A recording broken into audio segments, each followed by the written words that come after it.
जब आप वेबसाइट की ऑप्टिमाइजेशन कर रहे होंगे उन कीवर्ड्स के अगेंस्ट जो आपने रिसर्च किए थे, साथ ही आपने पैरेलल में अपनी लिंक बिल्डिंग का प्लान भी बनाना है। तो आपको याद होगा कि मैंने आपको बताया था कि आप प्रोसेस को किसी भी तरह से फॉलो कर सकते हैं। अब ये कुछ चीज़ें हैं जो स्टेप वाइज़ होना ज़रूरी है, लेकिन कुछ चीज़ें स्टेप वाइज़ होना ज़रूरी नहीं भी हैं। फॉर एग्ज़ाम्पल, अगर आप ऑन पेज ऑप्टिमाइजेशन 1 पेज की कर रहे हैं, तो आप 4 पेजेज़ की भी कर सकते हैं। अगर 4 लोग बैठ के एसईओ कर रहे हैं, तो वो हर बंदा 4-4 की करके पैरेलल में काफ़ी पेजेज़ एडजस्ट कर सकता है। आप साथ ये भी कर सकते हैं कि जब आप एक पेज की ऑन ऑन पेज कर रहे हैं, आप साथ ही दूसरे बंदे को लगा दें कि इसकी लिंक बिल्डिंग भी शुरू कर दो, ताकि वो उन कीवर्ड्स को पकड़े और वो अपॉर्चुनिटीज़ ढूँढे कि कहाँ पर गेस्ट ब्लॉग या कहाँ पर सोशल मीडिया वेबसाइट या कहाँ पर कोरा के ऊपर जाकर किस तरह से वो आपने जो है वो लिंक बिल्ड करने हैं। तो कुछ चीज़ें पैरेलल में साथ चल सकती हैं, लेकिन टेक्निकली मैं देखूँगा कि पहले ऑन पेज ऑप्टिमाइजेशन होना ज़रूरी है, अगर आपने ऑफ पेज करनी है तो।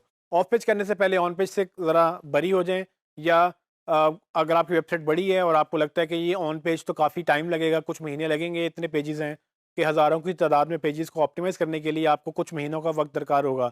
इसका मतलब ये नहीं है कि अब आप कुछ महीने वेट करेंगे और वो पहले काम ख़त्म करेंगे, फिर आप ऑफ पेज करेंगे।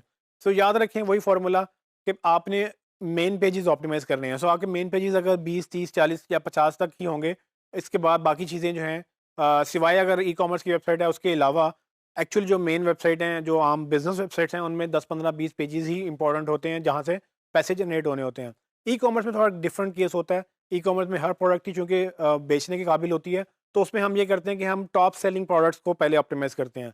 तो ये बिज़नेस को पता होता है या बिज़नेस ओनर को पता होता है कि उसकी कौन-सी प्रोडक्ट्स हैं जो सबसे ज़्यादा बिकती हैं, वो टॉप 100, टॉप 50, टॉप 10 प्रोडक्ट्स निकालें, उनको पहले ऑप्टिमाइज़ करें, फिर नेक्स्ट टॉप 10 को या टॉप 20 को करते-करते आप कम से कम टॉप 100 प्रोडक्ट्स कर लें और उसके बाद उनकी लिंक बिल्डिंग शुरू कर दें। तो इससे ये फ़ायदा होगा कि आपकी ऑन पेज पहले हो जाएगी। ऑन पेज होने से ये फ़ायदा होता है कि गूगल जब आता है आपकी वेबसाइट के ऊपर, वो आपको ऑन पेज का क्रेडिट देता है। आपकी रैंकिंग्स जो हैं वो आपकी जो ऑप्टिमाइज़ेशन है वो बेहतर होती है। जब आप ऑन पेज कर लें, आप उसको साथ-साथ ऑफ पेज भी शुरू करवा दें। ऑफ पेज में लिंक बिल्डिंग प्लान होता है, और लिंक बिल्डिंग जैसा कि मैंने आपको बताया था कि लिंक्स लेने हैं आपने किसी भी तरह से। मैंने आपको काफ़ी टेक्निक्स भी बताई थी, किस तरह से आप लिंक्स ले सकते हैं। एथिकल रहना है, सबसे इम्पोर्टेंट बात ये है कि चीटिंग में या 2 नंबर जो काम है वो बिल्कुल नहीं करने। क्योंकि मसला ये है कि गूगल अगर आपको पेनलाइज़ करेगा, तो अल्टीमेटली आपकी वेबसाइट बिल्कुल बैन हो जाएगी गूगल से, और आपने एथिकल रहकर अपनी लिंक बिल्डिंग करनी है। तो लिंक बिल्डिंग में क्या हो सकता है मेनली, फॉर एग्जांपल आप गेस्ट ब्लॉगिंग कर सकते हैं। आप कोरा पे कोई अगर आपके प्रोडक्ट के रिलेटेड आपसे कोई सवाल कर रहा है या किसी से भी कोई सवाल कर रहा है, आप उस पे जवाब देकर एक अच्छी उसको वैल्यू ऐड करके अपना लिंक वहाँ पे छोड़ सकते हैं। आप किसी फ्रेंड से या फैमिली से रिक्वेस्ट कर सकते हैं कि वो आपके बारे में रिव्यू लिखें। आप जो है पीआर कैंपेन्स कर सकते हैं। आप जो है फोरम्स में डिस्कशन कर सकते हैं, कमेंट्स कर सकते हैं ब्लॉग्स के ऊपर जाके या डिफरेंट जगहों पे जाके। तो लिंक बिल्डिंग जिस तरह से भी आप कर सकें, जैसे-जैसे आप लिंक्स ले सकें आप लें। एक शर्त है कि आपने एथिकल रहना है। एथिकल लिंक्स होंगे तो गूगल आपको लॉन्ग टर्म बेनिफिट देगा। अनएथिकल होंगे, आज बच जाएँगे, कल बच जाएँगे, परसों गूगल आपको फिर भी पकड़ ही लेगा।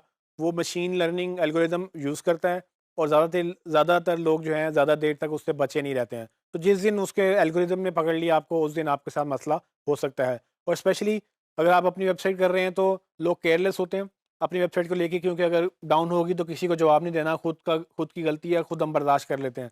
लेकिन अगर स्पेसिफिकली आपको कोई क्लाइंट पैसे दे रहा है, और अगर आपने फ्रीलांसिंग प्लेटफॉर्म से वो प्रोजेक्ट पकड़ा हुआ है, और आपने अगर ऐसा काम कर दिया जिसकी वजह से उसकी वेबसाइट बैन हो गई है, वो ना सिर्फ आपको रिव्यू गंदा करेगा, आपकी प्रोफाइल गंदी करेगा, बल्कि आपके हाथ से वो पैसे जो आ रहे हैं वो भी चले जाएंगे, और आपकी प्रोफाइल गंदी होने से बाकी जो काम आपको नया मिलना था वो भी ख़राब हो जाएगा। सो आपने वो कीवर्ड रिसर्च करनी है, उसके बाद आपने वो अपनी ऑप्टिमाइज़ेशन करनी है, पेजेस को कीवर्ड असाइन करने हैं, और उसके बाद आपने उन्हीं कीवर्ड्स के ऊपर लिंक बनाना है। तो स्टेप्स वाइज़ अगर आप देखें तो ये स्टेप एक इम्पॉर्टेंट स्टेप है, और ये कंटिन्यूअस स्टेप है। तो एक और चीज़ भी ज़हन में रखनी है कि सारे स्टेप्स ज़रूरी नहीं कि जो स्टार्ट होगा वो ख़त्म भी हो जाएगा, या एक स्टेप ख़त्म होगा दूसरा स्टेप स्टार्ट होगा। पैरेलल में चीज़ें चलती रहेंगी, लेकिन लॉजिकली मेरे ख़्याल में ये स्टेप जो है तभी सेंस बनेगी जब आप ऑन पेज कर लेंगे, फिर ही आप लिंक बिल्डिंग के ऊपर आएँगे।